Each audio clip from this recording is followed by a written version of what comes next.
The Wyatt Six arrived on the scene like Freddy Krueger's wet dream, a circus of horrors that would have made 13 ghosts proud. Since then, Uncle Howdy has loved Chad Gable the way that Kurt Angle used to love milk, but this is just the beginning. Today I'm going to talk about their purpose, their motives, and why Joe Gacy is the real danger man that you should be keeping an eye on.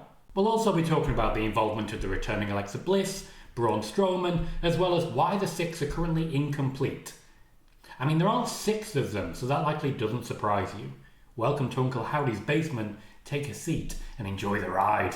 Before getting to individuals, I do want to point out that information was intentionally leaked to wrestling journalists by the WWE to encourage a positive response several weeks before the Six arrived.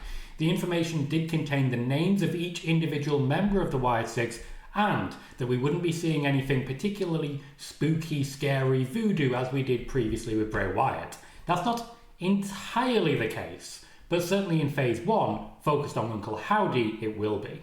I was lucky enough to be able to share details on how the debut would go in quite a bit of detail, and particularly how involved Nikki Cross was going to be. Much the same way as I previously reported when Bray Wyatt did sign a new deal with the WWE. Comment if you remember that show. But let's start with Uncle Howdy, the leader and, in many ways, the least important member of the Wyatt Six. He's the facilitator, he's the mouthpiece, he's there to platform other members, but he's the one around which all the storylines will revolve, at least early on, until other people start kicking him to the curb. The fact that he's the mouthpiece has been a key feature as to why his mask does allow a visible mouth. It's very Mouth of Sauron in that he's always going to be smiling. He'll always be baring his teeth, quite animalistic, and it does allow him certain freedoms to show his emotion. Uncle Howdy is going to be an emotional guy.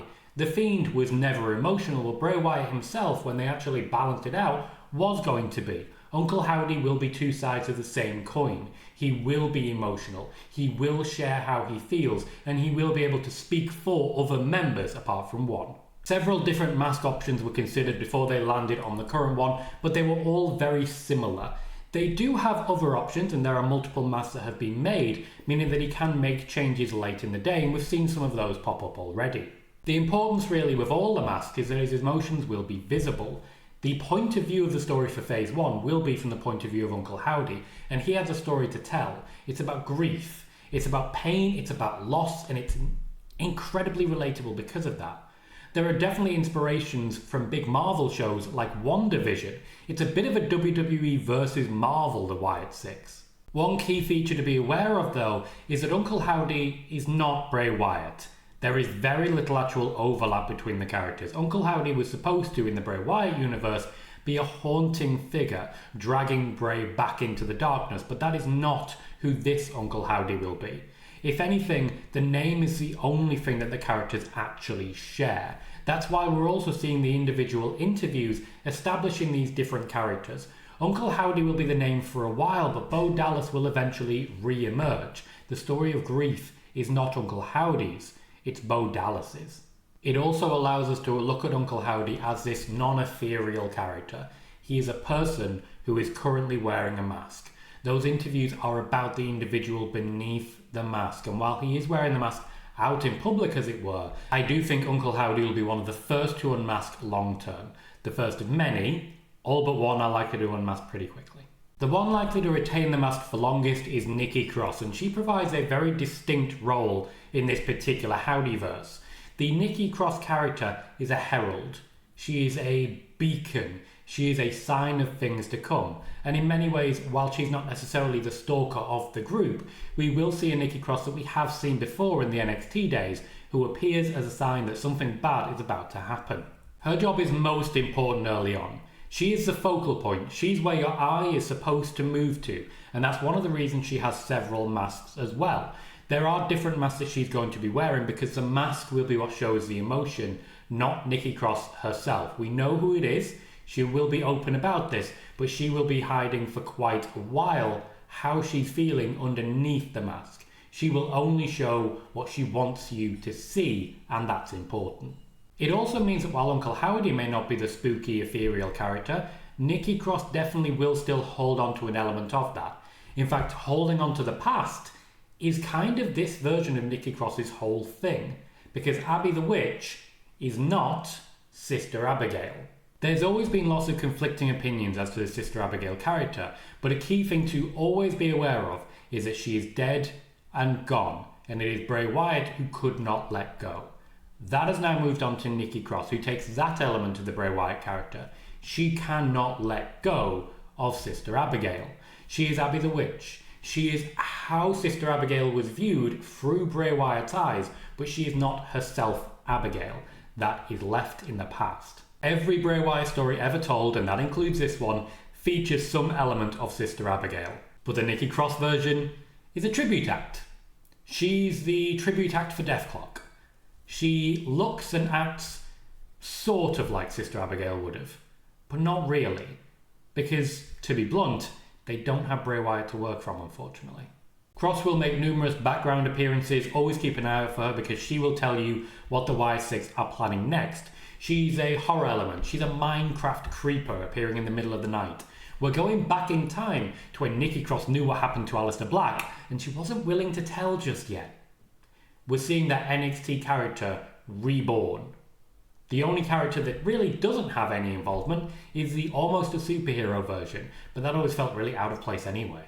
Cross has had the second most masks made out of anyone apart from Uncle Howdy himself, and when it comes to what they're trying to portray, there's an element of see no evil, hear no evil, smell no evil. It's going to be rare that she physically gets involved, but when it comes to the Wyatt Six and the women's division, never the twain shall meet, outside obviously of Alexa Bliss. Nikki Cross is there to be the harbinger of doom. She's not there to provide a good old-fashioned beatdown. You want to talk good old-fashioned beatdowns? Well, Rambling Rabbit is going to be your guy. Portrayed by Eric Rowan, Rambling Rabbit is a code. A code for an aimlessness that followed the old-school Wyatt family for quite a period in the WWE, and considerably for the moment when Bray Wyatt was between having families. This is when Wyatt felt that he and the character had lost their way. It also includes the Undertaker feud at WrestleMania. This is when, in general, the Rambling Rabbit character was born. It was an element of hopelessness, an element of broken spirit, and nobody can portray this better than Eric Rowan because he was there at the time. Rambling Rabbit is designed to lose their way, to never fully be there, to always be a little bit confused, and to lash out. Rowan was brought in to be an anchor. Steady, stoic, a powerhouse, hence the hammer. But there's actually a few different reasons for the hammer. The character will be a proxy for Bray Wyatt, for Eric Rowan. Also in many ways for Luke Harper, and that's another reason why we have the hammer from the Bludgeon Brothers days. There'll be a lean towards like early Solo Sikoa from the previous incarnation of the Bloodline, where he just stood behind Roman, gurned and crossed his arms every now and then, occasionally made a face like, and that's about it. Of course, you won't be able to see Rowan's face though, and that does add an element additional to it. He'll be there for sheer background size early on, though he is important to Phase 2 as well. He'll not be a major player until some element goes missing. Now, this won't necessarily be the character just vanishes. He will be lost and in need of saving. Rambling Rabbit is there for his own reasons, and it's not 100% that he's behind the Uncle Howdy operation. The most loyal seems likely to be Mercy the Buzzard, which is confusing because Dexter Lumis definitely has the most tenuous connection to this group. What I'm hearing, and I'll share the exact quote, is Mercy leads the way and picks the carcass. Now, Dexter Lumis has been chosen due to the stalker character element that he has. He's silent, he's deadly, like a fart. He's one of those people who knows how to make himself as creepy as possible, and Mercy the Buzzard, for a while, will look like he has his own agenda. Mercy won't shy from the limelight, though he will stand somewhat separate from the rest of the group. There will be this vibe of a wild card about him that in reality isn't quite there. He'll look uncontrollable, but as long as the Buzzard is being fed, he has no reason to complain. He will be malicious. He will be difficult to control. He'll be amongst the most dangerous from the off, but he's all in and committed to the cause. In fact, in general, he seems like the most likely one to spend a lot of time wrestling. Because we're talking about this story, but there's very little actual involvement of wrestling in these wrestling characters just yet, even though it does look like at SummerSlam we're going to see Uncle Howdy beat the living piss out of Chad Gable. I do expect to see some temptations for Dexter Lumis, not for Mercy, but for Dexter, particularly some incarnation of his character connecting with Austin Theory, and later some incarnation of his character connecting with Johnny Gargano.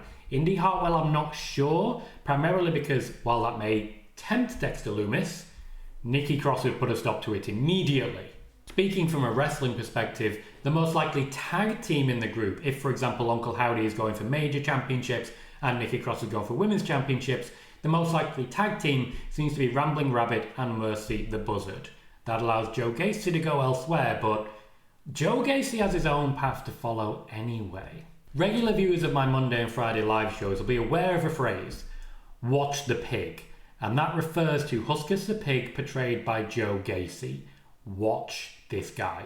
Keep an eye on him and I'll tell you why. He is by far the most interesting out of any of these characters, and at this point I just want to remind everyone, there's going to be spoilers in this video. If you weren't spoiled by anything so far, you're definitely going to get some spoilers now. Joe Gacy as Huskus will largely fade into the background for now. He's not expected to be a key figure in Phase 1, but this will ramp up over time. He'll be quiet, he'll be non-expressive, you'll rarely see his face. In fact, all the current masks lined up for him make a point of hiding his face as much as possible. They'll pick their moments to show his face, but there's a reason they're not showing you what's happening. It's not about hiding who he is, it's about hiding his intentions. It's about covering his eyes. It's not to keep you out, it's to keep him in, because this is a character that was very close to Bray Wyatt's heart. Gacy's not key to the early days, but his story would be undercut if he didn't feature. You see, Joe Gacy is the actual successor to Bray Wyatt, and almost everything that takes place in the next few months will be laying the groundwork for him to ascend to that throne. Joe Gacy is the danger man, and that includes to Uncle Howdy. You see, Huskus the Pig was a character designed by Bray Wyatt as a container for all the negative views of Bray Wyatt by Bray Wyatt. Essentially, the elements of Bray Wyatt that Bray Wyatt didn't like were yanked out and created Huskus the Pig. This is also why the name is a direct reference to Husky Harris, a character that Bray Wyatt briefly portrayed on the main roster before realizing he hated every second of it. Husky Harris also would have played into the Fiend character before being reborn as Huskus. The story of Huskus in the Funhouse is one of self-inflicted torture, pain, and shame. He is all of the things for Wyatt made flesh, and as such, Gacy has an incredibly unique and important role. But Gacy was actually cast in this role years ago. Even before the arrival of The Fiend, there was a respect for Joe Gacy from Bray Wyatt. Whatever you do, watch the pig. Watch the pig. As a wider description, Uncle Howdy's mission is for justice, and that is why they're faces at the moment. It's also why they've started with Chad Gable, who is key to establishing who they are by first establishing who he is. It's also why Jey Uso stepped away from the concept of taking the Fireflies. He knew that he didn't want to try and compete with a juggernaut of popularity that will be the Wyatt Six.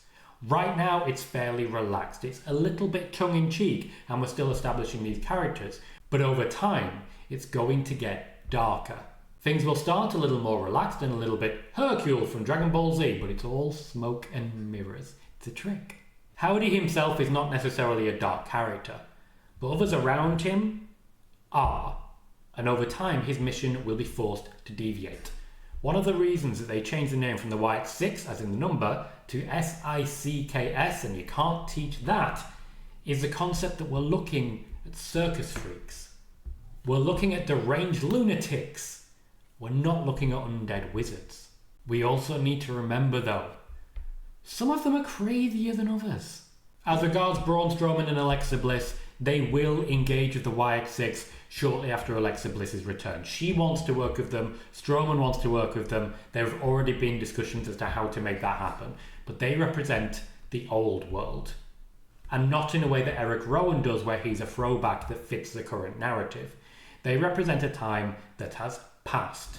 They are the Wyatt Six world, not the Wyatt Six world. Howdy's story does not necessarily relate. It is not really involving or evocative of the Fiend. It's about grief. It's about pain. And looking at the past is key to that. Phase 1 is all about Uncle Howdy. But whatever you do, watch the pig. Comment below telling me which is your favourite character so far in the Wyatt Six. There'll be more WTF wrestling coming over the next few weeks, and more details as they emerge will be on this channel. So stick around, and I'll see you next time.